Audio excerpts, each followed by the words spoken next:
Hello everybody, कैसे हो आप सब। तो चलो अब जो हम करने जा रहे हैं वो है सीबीएसई क्लास 12 फिजिकल एजुकेशन का चैप्टर नंबर 4 का नेक्स्ट पार्ट, जो कि है डिसऑर्डर एंड इट्स टाइप्स। बहुत आसान है, बहुत इंटरेस्टिंग पार्ट है। ठीक है, तो बिना किसी देरी के चलो स्टार्ट कर।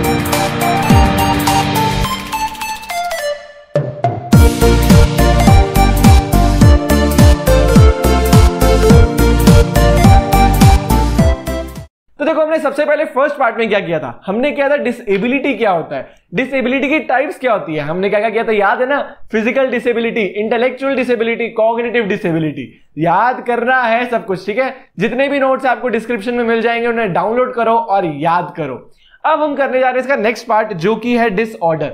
आप बोलोगे डिसऑर्डर क्या होता है। देखो, डिसऑर्डर क्या होता है, जब किसी के माइंड अच्छे से फंक्शन ना करे। डिसेबिलिटी क्या था, उसमें कैपेसिटी नहीं है, मतलब जैसे उसका बॉडी पार्ट टूट गया तो अब तो वो काम कर ही नहीं सकता। डिसऑर्डर सब कुछ सही है, बॉडी पार्ट्स वगैरह है, पर उसका माइंड प्रॉपरली फंक्शन नहीं कर रहा है, जिसके कारण उसकी बॉडी भी अफेक्ट हो रही है। तो क्या हुआ, इट इज अ प्रॉब्लम और illness which affect someone's mind और बॉडी। अगर माइंड सही नहीं है तो फिर बॉडी भी सही नहीं है। जैसे कि अगर आपकी माइंड में प्रॉपर कोऑर्डिनेशन नहीं है, आप अच्छे से चल नहीं पा रहे हो, तो क्या हुआ, आपकी बॉडी भी इधर उधर हो रही है। ये सब दिक्कत है डिसऑर्डर में। आप बोलोगे ठीक है भैया, हमने डिसेबिलिटी कर ली, डिसऑर्डर कर रहे हैं, तो डिफरेंस क्या है डिसेबिलिटी और डिसऑर्डर में। यही हमारा नेक्स्ट टॉपिक है, जो है difference between disability and disorder.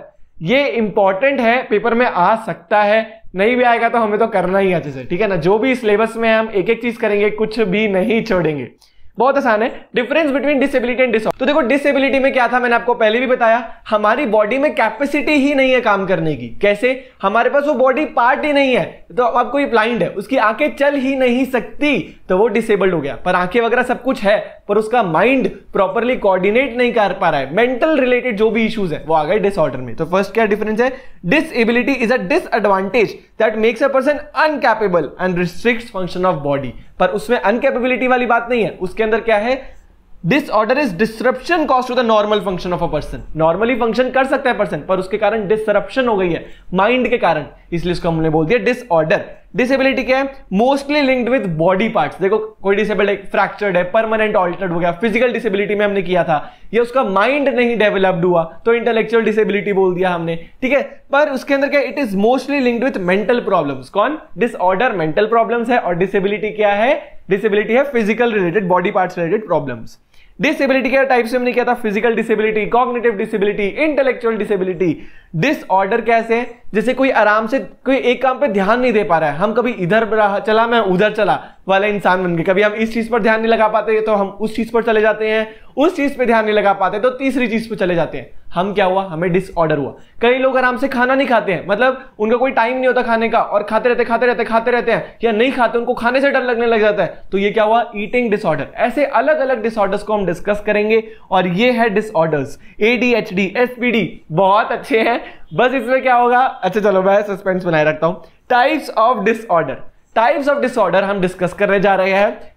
मतलब आपको वार्निंग दे देता हूं, ये सारा पढ़ने के बाद जनरली कमेंट सेक्शन में कि यही होता है कि अच्छा मुझे तो ये डिसऑर्डर भी है, मुझे तो ये डिसऑर्डर भी है। ठीक है, आप सारे डिसऑर्डर्स पढ़ना, आप देखना इनमें से कौन सा डिसऑर्डर आपको लगता है आपको है। हम डिसऑर्डर करेंगे कैसे, हम फॉलो करेंगे SCM, यानी कोई भी डिसऑर्डर को पहले हम समझ लेंगे कि उसकी एक्सप्लेनेशन क्या है, उसके बाद क्या करेंगे, सिम्टम्स क्या है। कैसे कि आपको क्या देखकर आपको लग सकता है कि ये डिसऑर्डर आपको है या किसी थर्ड पर्सन को है। कॉजेस, कि ये डिसऑर्डर हुआ कैसे, क्या क्या कॉजेस के कारण ये डिसऑर्डर हो जाता है। और लास्ट है मैनेजमेंट, कि कैसे हम इस डिसऑर्डर को खत्म कर सकते हैं, रिमूव कर सकते हैं, या फिर इसे सही कर सकते हैं।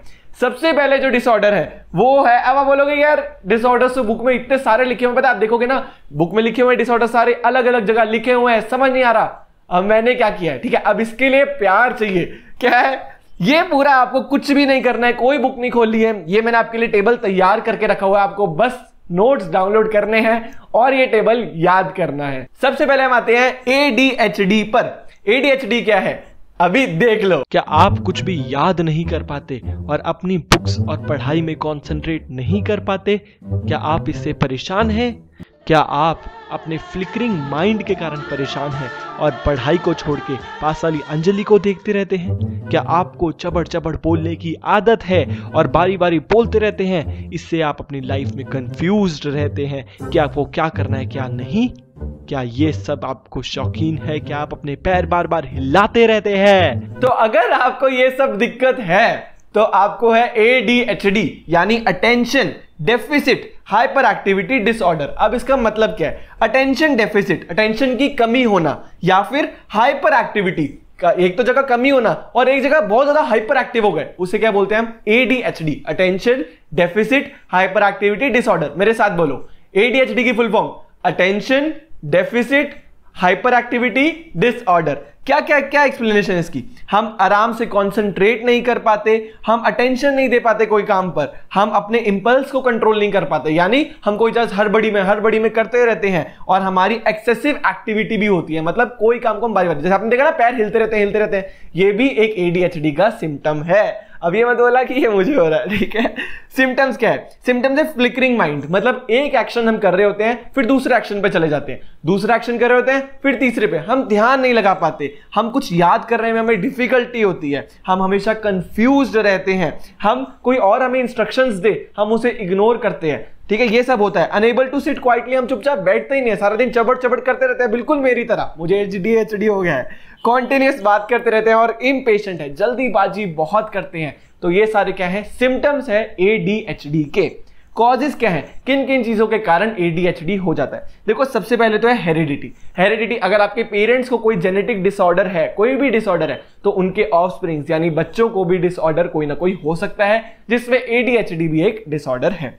सेकंड है इम्प्रॉपर प्रेगनेंसी। अगर एक मदर का प्रेगनेंसी के दौरान ध्यान नहीं रखा गया प्रॉपरली, तो क्या होता है? बच्चे कभी कभी लो वेट से बॉर्न होते हैं, आपने देखा होगा कभी कई बच्चे लो बॉर्न होते हैं, या फिर 9 मंथ्स के बच्चे वैसे डिलीवर होते हैं, पर क्या होता है कभी कभार 7 मंथ्स या 6 मंथ्स में बच्चे डिलीवर हो जाते हैं, वो सब वीक बच्चे होते हैं, उनको हम ADHD, उनको डिसऑर्डर हो सकता है। तो क्या है? Lack of care, child with low weight और अर्ली बॉर्न जो चिल्ड्रन होते हैं उनको ADHD हो सकता है। फिर है हेड इंजरी। अगर हमारी बचपन के अंदर फ्रंटल लोब के अंदर हेड इंजरी कोई हो रखी है तो हमें ADHD भी हो सकता है।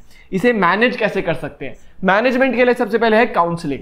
देखो, अब काउंसलिंग क्या होता है? काउंसलिंग होते हैं ट्रेंड एक्सपर्ट्स होते हैं, ट्रेंड प्रोफेशनल्स होते हैं काउंसलिंग के अंदर ही, जो बच्चों को और उनके पेरेंट्स को काउंसलिंग देते हैं कि हमें कैसे बिहेव करना है, क्या क्या एक्टिविटीज करवानी है, जैसे अलग अलग एक्टिविटीज करवाई जाती है जिसके कारण ये डिसऑर्डर कंट्रोल में आ सके।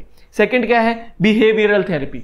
ये बच्चे बोलते बहुत हैं, तो मान लो उन्हें बिहेवियर दिया जाता है कि be a good listener too, ठीक है, तो उन्हें ऐसी चीजें समझाई जाती है, उन्हें बिहेवियर की कंडीशन समझाई जाती है कि आपको कैसे बिहेव करना चाहिए।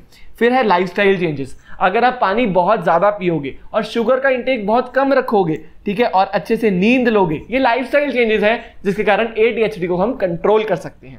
फिर है मेडिकल ट्रीटमेंट। मेडिकल ट्रीटमेंट इसका होता है, पर फिर भी प्रॉपर गाइडेंस के बिना हमें ADHD के लिए कोई भी मेडिकेशन नहीं लेनी चाहिए विदाउट प्रॉपर गाइडेंस, ठीक है। तो पहली वाले डिसऑर्डर में मेरी आपको एक्टिंग बहुत बेकार है मुझे पता है, इसलिए मैं नेक्स्ट में कंटिन्यू नहीं करूंगा, ठीक है। तो सेकंड है सेंसरी प्रोसेसिंग डिसऑर्डर, SPD जिसको हम बोलते हैं, क्या बोलते हैं? Sensory processing disorder. अच्छा, ADHD को क्या बोलते हैं? मेरे साथ बोलो, attention deficit hyper activity disorder. SPD को क्या बोलते हैं? Sensory processing disorder. Sensory processing disorder, हमारे सेंसेस को प्रोसेस होने का डिसऑर्डर क्या हुआ? सेंसरी। हमारी सेंसेस नहीं काम करती। सेंसेस, आपने किसी को टच किया, स्पर्श लिया किसी का आपने, ठीक है, तो आपने क्या बोला? वाह यार, अच्छा ये ठंडा बहुत है, ये गर्म बहुत है, आपने ये सेंस किया ना, इसके अंदर ही दिक्कत आने लग जाए तो क्या होगा? Sensory processing disorder. अब ये कोई डिसेबिलिटी थोड़ी ना है, ये है डिसऑर्डर। तो क्या हुआ? इसके क्या क्या एक्सप्लेनेशन है? Also called sensory integration dysfunction. इसे सेंसरी इंटीग्रेशन डिसफंक्शन भी बोलते हैं। यार पूछ लो, आपके दोस्त ने बोला कि यार तूने ऐसे पढ़ा है, आप ये तो नहीं बोलो कि भाई मैंने CBSE विनर से पढ़ा है, सब कुछ एक एक चीज याद है, ठीक है। न्यूरोलॉजिकल डिसऑर्डर, हमारे ब्रेन जिसमें कमांड जाती है कोई भी चीज की, मतलब आपने किसी को टच किया, हमारी नर्व्स के थ्रू हमारे ब्रेन में जाता है कि कैसे रिस्पॉन्ड करना है, अब उसमें डिसऑर्डर आ जाए तो ये SPD हो जाता है। Sensory information not responded correctly, यानी कि टच, साउंड, मूवमेंट, इस सबको जो बॉडी है, जो जिस पर्सन को भी SPD है वो रिस्पॉन्ड नहीं कर पाता है। लाइक न्यूरोलॉजिकल ट्रैफिक जैम, जैसे ट्रैफिक जैम लग जाता है तो कोई गाड़ी आगे पीछे नहीं निकल पाती, वैसे ही SPD के नर्व सेल्स के अंदर ये दिक्कत होती है कि एक नर्व प्रॉपरली ब्रेन तक पहुंच ही नहीं पाती, जिसके कारण SPD हो जाती है। क्या क्या सिम्टम्स है जिसके कारण आपको SPD पता चल जाएगा कि इस पर्सन को SPD है? देखो, लेस और over reaction to hot and cold. कोई इतना गर्म है नहीं पर हम बोले हो कितना गर्म है, और कोई बहुत ज्यादा गर्म है उसे हम बोले वाह कुछ भी नहीं हो रहा, ठीक है, तो यही ठंडे के साथ है। डिसलाइक हेयर बीइंग ब्रश्ड, उनको बाल बनाना अच्छा नहीं लगता, वो चाहते हैं कि बाल मेरे खिंड रहे, वैसे वो मतलब ये मुझे नहीं हो सकता। क्राई और गेट अपसेट ओवर क्लोथिंग, अगर उन्हें कपड़े अच्छे नहीं लगे तो वो कहा चाहते हैं कि यार नहीं मुझे मतलब हम चूज हो जाते हैं, या फिर वो उनको एसपीडी हो सकता है। Make our ears with sound of hair dryer etcetera, जैसे हेयर ड्रायर की आवाज कितनी कम होती है पर फिर भी उनको लगता है ओहो कितनी ज्यादा हेयर ड्रायर की आवाज और वो कान बंद कर लेते हैं, समझ रहे हो? तो सेंसरी प्रोसेसिंग में डिसऑर्डर है ये, और इसको हम बोलते हैं sensory processing disorder. Poor coordination, इधर चला मैं उधर चला, जाने कहा मैं किधर चला, अरे फिसल गया, ठीक है? तो क्या हुआ, आप चलना कहीं और चाह रहे हो पर आप इधर उधर हो रहे हो, ये भी आप एसपीडी के शिकार हो सकते हो, ठीक है? अब इसके है कॉजेज। कॉजेज क्या है? ड्रग एडिक्शन, अगर आप सिगरेट कोई भी ड्रग्स वगैरह लेते हो उसके कारण आपको एसपीडी हो सकता है। एबनॉर्मल ब्रेन एक्टिविटी जिन बच्चों की होती है उनको भी एसपीडी हो सकता है। Over exposure to sound and light, कभी कभार कई लोग जो एयरपोर्ट्स वगैरह के पास में काम करते हैं, कोई माइनिंग वगैरह जगह पर, वेल्डिंग वगैरह में, कोई भी जगह ऐसे काम करते हैं, एसपीडी उनको हो सकती है। इन्वायरमेंटल फैक्टर, कई बार एनवायरमेंट में लेड हो, मर्क्यूरी हो, जैसे कि भोपाल गैस ट्रेजेडी हुई। भोपाल गैस ट्रेजेडी के बाद भी, इतने सालों के बाद भी बहुत सारे बच्चे हैं जो अभी भी इन्फेक्टेड हैं, ठीक है? तो उनको ये डिसऑर्डर्स हो सकते हैं, सेंसरी प्रोसेसिंग डिसऑर्डर्स हो सकता है। फिर है जेनेटिक्स या हेरिडिटी, अगर आपके पेरेंट्स को किसी को भी एएसडी है, ऑटिज्म स्पेक्ट्रम डिसऑर्डर, ये हम करेंगे अभी नेक्स्ट में करेंगे, अगर आपके पेरेंट्स को वो है तो आपको भी एसपीडी हो सकते हैं। इसकी मैनेजमेंट क्या है, कैसे हम इसको टैकल आउट कर सकते हैं? सबसे पहले तो है लाइफस्टाइल चेंजेस। उन्हें क्या करना चाहिए, लाइफस्टाइल में चेंज लाना चाहिए उन बच्चों को या उन लोगों को जिनको सेंसरी प्रोसेसिंग डिसऑर्डर है। कोल्ड या वाटर, और मतलब पूरा चिल्ड वाटर पिलाना चाहिए। चिल्ड वाटर पिलाने से क्या होता है, उनको फील होता है अरे यार हाँ ठीक है बहुत चिल्ड है, अभी इनिशियली नहीं हुआ पर कभी कभी हो सकता है, और ऐसे करके धीरे धीरे डेवलप किया जा सकता है। कैरिंग वेट, उनके हाथों से वेट उठवाना चाहिए, उससे क्या होगा, उनको थोड़ा सा वेट फील होगा, फील आएगी, तो फील आने का क्या होगा, उनके सेंसेस रिस्पॉन्ड करने लगेंगे।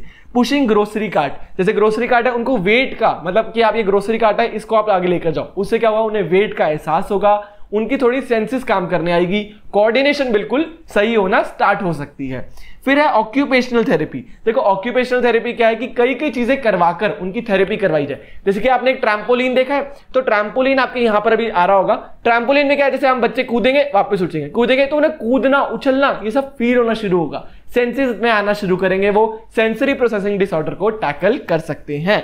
रोलिंग और बाउंसिंग ऑन ह्यूज बॉल्स, बड़ी बड़ी बॉल्स होते हैं जिस पर अगर रोल करेंगे, बाउंस करेंगे तो उन्हें हल्की हल्की फीलिंग वगैरह हम कुछ जनरेट करने की कोशिश कर सकते हैं। बहुत आसान है, पर ये बता दो दोनों में से कौन कौन सा डिसऑर्डर आपको हुआ कि आपको है या आपके किसी दोस्त को है, जरूर बताना मुझे। फिर है थर्ड, ऑटिज्म स्पेक्ट्रम डिसऑर्डर। खो न जाए तारे जमीन पर, ईशान जो तारे जमीन के अंदर था वो एएसडी ऑटिज्म स्पेक्ट्रम डिसऑर्डर से पीड़ित था। ऑटिज्म स्पेक्ट्रम डिसऑर्डर क्या होता है, अग्रेसिव और सेल्फ इंजूरियस बिहेवियर, हम खुद को मारना, खुद की तरफ अग्रेशन, ये सब ऑटिज्म स्पेक्ट्रम डिसऑर्डर के अंदर होता है। प्रॉब्लम्स इन कम्युनिकेटिंग, अच्छे से हम कम्युनिकेट नहीं कर पाते, पर ये बच्चे अनयूजुअली डेवलप्ड स्किल्स रखते हैं अदर एरियाज में, जैसे कि ड्राइंग हो गई, सॉल्विंग मैथ्स प्रॉब्लम हो गई। जैसे ईशान जो तारे जमीन पर था, तो तारे जमीन में था, जो उस समय क्या हुआ था, पेंटिंग में बहुत अच्छा था पर कम्युनिकेट करने में और अग्रेसिव था थोड़ा, तो ये क्या हुआ, ऑटिज्म स्पेक्ट्रम डिसऑर्डर।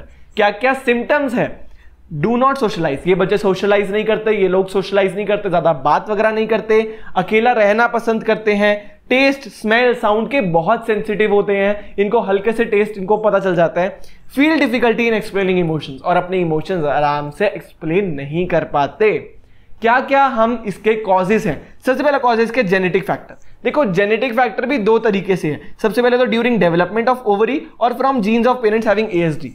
ओवरी के डेवलपमेंट के दौरान अगर कोई प्रॉब्लम वगैरह आ जाए तो इन बच्चों को एएसडी हो सकता है, या फिर अगर पेरेंट्स के अंदर कोई पहले से डिसऑर्डर था तो भी बच्चों को एएसडी हो सकता है। और सेकंड क्या है, इन्वायरमेंटल। अब इन्वायरमेंटल क्या है कि उनकी अगर मदर जो है वो पोल्यूशन में एक्सपोज है, जैसे दिल्ली जैसी जगह बहुत ज्यादा पोल्यूटेड है, ऐसे पोल्यूशन के अंदर एक्सपोज होते हैं मदर्स और प्रेग्नेंट है, तो उनके बच्चों को भी एएसडी हो सकता है। क्या क्या मैनेजमेंट है, देखो मैनेजमेंट क्या है, sports, exercises, other physical activities हमें करवानी चाहिए इन बच्चों को। इससे क्या होता है कि वो और पार्टिसिपेट करने लगते हैं, खुलने लगते हैं, कम्युनिकेट करने लगते हैं, और हम इस चीज को कंट्रोल कर सकते हैं।